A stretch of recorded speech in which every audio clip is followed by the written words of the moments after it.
हाय छात्रों, आप सबको गुड इवनिंग। चलिए शुरू करते हैं आज की वीडियो। सब्जेक्ट है आपका अर्थक्वेक इंजीनियरिंग, जिसमें आपका चैप्टर नंबर 9 चल रहा है। चैप्टर का नाम है आपदा तथा आपदा के प्रकार। तो पिछली क्लास में हमने आपको बताया आपदा के प्रकार।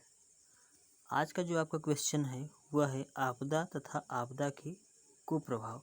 आपदा क्या होती है और इसके कुप्रभाव क्या हैं, या आपदा के घटित होने पर क्या प्रभाव होते हैं। तो आइए देखिए, शुरू करते हैं आज की क्लास आपकी।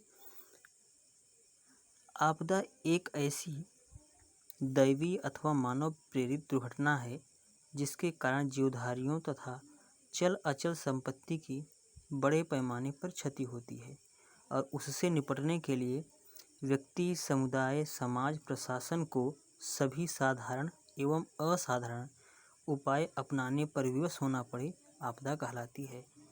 यानी आपदा जो है दैवी हो सकती है अथवा मानव प्रेरित हो सकती है। तो आपदा दैवी हो सकती है अथवा मानव प्रेरित हो सकती है। तो यह आपदा जो है दैवी अथवा मानव प्रेरित दुर्घटना है, जिसके कारण होता क्या है कि जो जीवधारी हैं, जो धरातल पर पृथ्वी पर जो जीवधारी रह रहे हैं, उनकी क्या होती है, चल और अचल संपत्ति की बहुत बड़े पैमाने पर क्षति होती है, नुकसान होता है।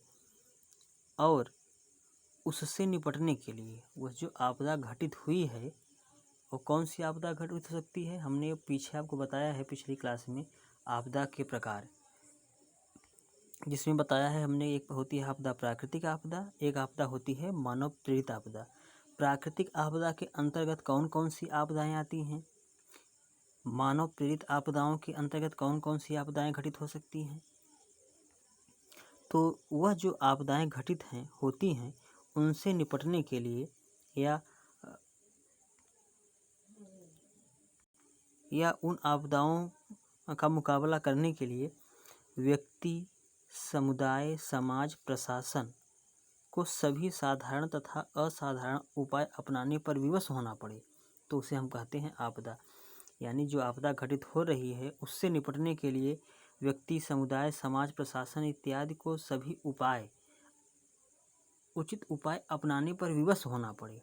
यानी ऐसे उपाय अपनाए जाएं जो वह उस आपदा को प्रतिरोधित कर सकें, उस आपदा के कारण होने वाले प्रभाव को कम कर सके। यह सभी उपाय अपनाने पर विवश होना पड़े। किससे विवश होना पड़े, ये उपाय कौन करेगा, कोई व्यक्ति करेगा, कोई व्यक्ति विशेष, कोई व्यक्तियों का समूह समुदाय करेगा, समाज करेगा, या प्रशासन। यह सभी क्या करेंगे, साधारण तथा असाधारण ऐसे उपाय अपनाएंगे जिससे आपदा के प्रभाव को कम किया जा सके, तो उसे हम कहते हैं आपदा। यानी आपदा इस स्तर तक घटित हो कि व्यक्ति, समुदाय, समाज, प्रशासन को सभी साधारण तथा असाधारण उपाय अपनाने के लिए क्या होना पड़े, विवश होना पड़े। यानी बिना विवश हुए उस आपदा को रोका नहीं जा सकता है, उसे नियंत्रित नहीं किया जा सकता है। यानी वह आपदा इस प्रकार घटित हो रही है कि यह सब उपाय हमें अपनाने पड़ रहे हैं, तो उसे हम कहते हैं आपदा।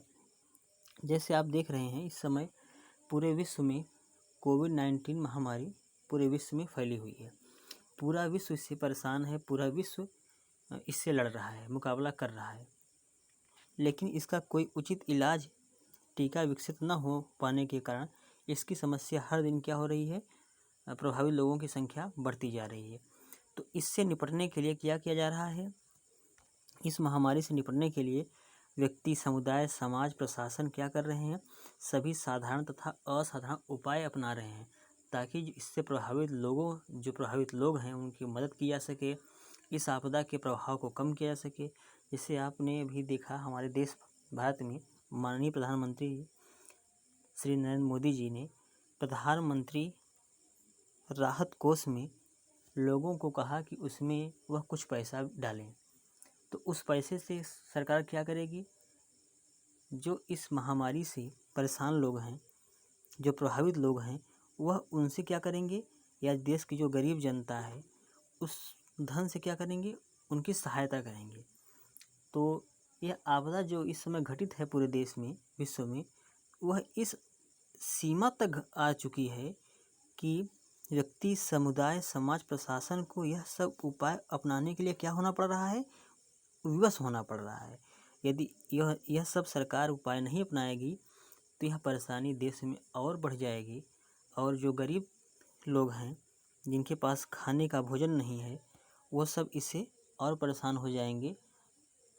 तो सरकार हर संभव यह प्रयास कर रही है कि इससे प्रभावित लोगों को हर संभव मदद की जाए, उन्हें इस समस्या से बाहर निकाला जाए, बाहर निकलने में उनकी मदद की जाए।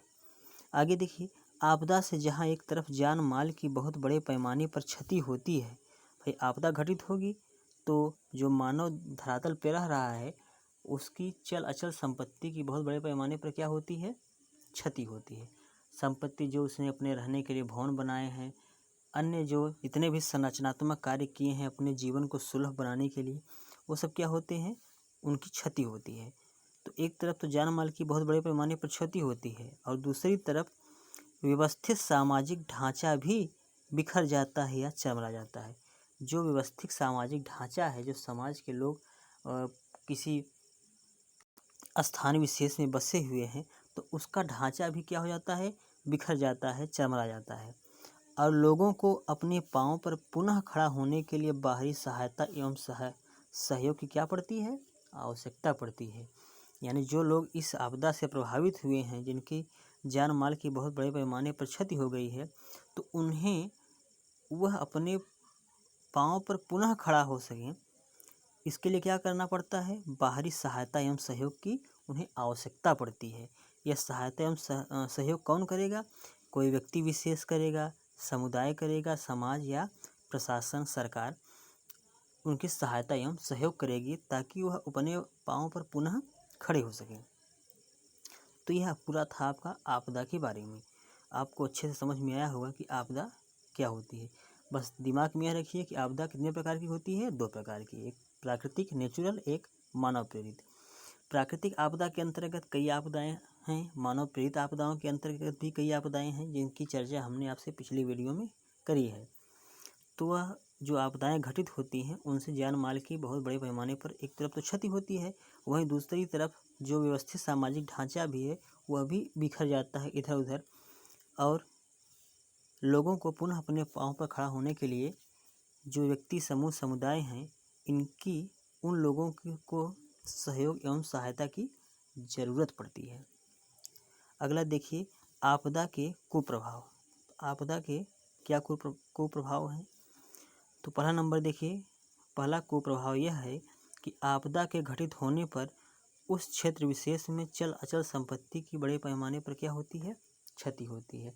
जो व्यक्ति अपने जीवन को सुलभ जीवन व्यतीत करने के लिए जो संपत्ति, जो भवन निर्माण कंस्ट्रक्शन कार्य कराते हैं, उनकी क्या होती है, नष्ट हो जाते हैं। चल अचल संपत्ति जो है उसकी बड़े पैमाने पर क्या होती है, क्षति हो जाती है। दूसरा, क्षेत्र में व्यवस्थित सामाजिक ढांचा भी अस्त व्यस्त हो जाता है। जो क्षेत्र विशेष में व्यवस्थित सामाजिक ढांचा पूरा बसा हुआ है वह भी क्या हो जाता है, उस आपदा के घटित होने पर अस्त व्यस्त हो जाता है। तीसरा नंबर देखिए, प्राणों की हानि। आपदा के घटित होने पर जीवधारियों के जीवन भी समाप्त हो जाते हैं उस आपदा में। कई ऐसी आपदाएं आपने सुनी होंगी, अखबारों में पढ़ी होंगी, न्यूज में सुनी होंगी कि आपदा के घटित होने पर चल अचल संपत्ति की तो एक तरफ नुकसान होती ही है, साथ ही लोगों के प्राणों की भी हानि होती है। कई लोगों की उस आपदा में जानें भी चली जाती हैं। अगला देखिए, शारीरिक चोटें एवं मानसिक पीड़ा।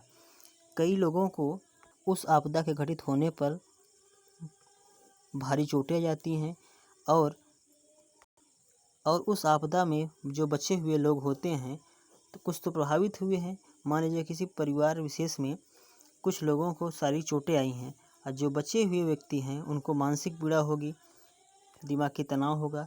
तो यह सब आपका आपदा के कुप्रभाव हैं। तो इस वीडियो को आप अच्छे से 1-2 बार सुनिए ध्यानपूर्वक और इसे अपनी नोटबुक में अच्छे से लिखिए। इसकी आगे की क्लास को हम आपसे अगले वीडियो में चर्चा करेंगे। Okay, thank you.